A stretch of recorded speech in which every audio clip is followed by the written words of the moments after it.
Assalamu alaikum wa rahmatullahi ta'ala wa barakatuh. Bonjour tout le monde. Donc, on commence par la première leçon, limite et continuité.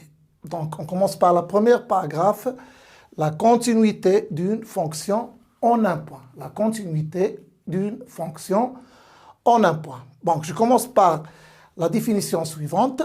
Donc, étant donné une fonction f qui est définie sur un intervalle ouvert i, et a un élément de i, on dit que f est continu au point A si et seulement si la limite lorsque x tend vers a de fx est égale à f de a. C'est-à-dire, pour étudier la continuité de la fonction f au point A, je dois calculer la limite lorsque x tend vers a de f de x et la comparer avec l'image de a par cette fonction, c'est-à-dire avec f2 de a.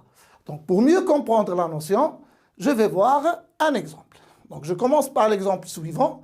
Donc, étant donné une fonction f, la fonction f définie par fx égale x carré moins 3x plus 2 sur x au cube moins 1 lorsque x est différent de 1. Et f de 1, c'est égal à moins 1 tiers. L'objectif, c'est d'étudier la continuité de la fonction f au point 1. Je vais étudier la continuité de la fonction f au point 1. Donc, je dois calculer la limite lorsque x tend vers 1 de f de x et la comparer avec f2 de 1. C'est ce que je vais faire. Donc, la limite lorsque x tend vers 1 de f de x, c'est la limite lorsque x tend vers 1 de x carré moins 3x plus 2 sur x au cube moins 1. Je viens de remplacer fx par son expression. Donc, si je remplace directement, je trouve 0 sur 0, c'est une forme indéterminée. La fonction étant une fonction rationnelle, donc je dois faire quoi? Je dois factoriser par x moins 1. Je factorise ici par x moins 1, je trouve x moins 1 facteur de x moins 2.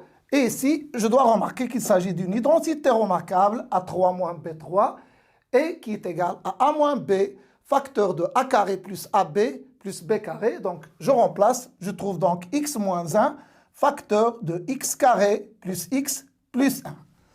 Bon, ensuite, je vais simplifier par x moins 1 et j'aurai donc la limite lorsque x tend vers 1 de x moins 2 sur x carré plus x plus 1.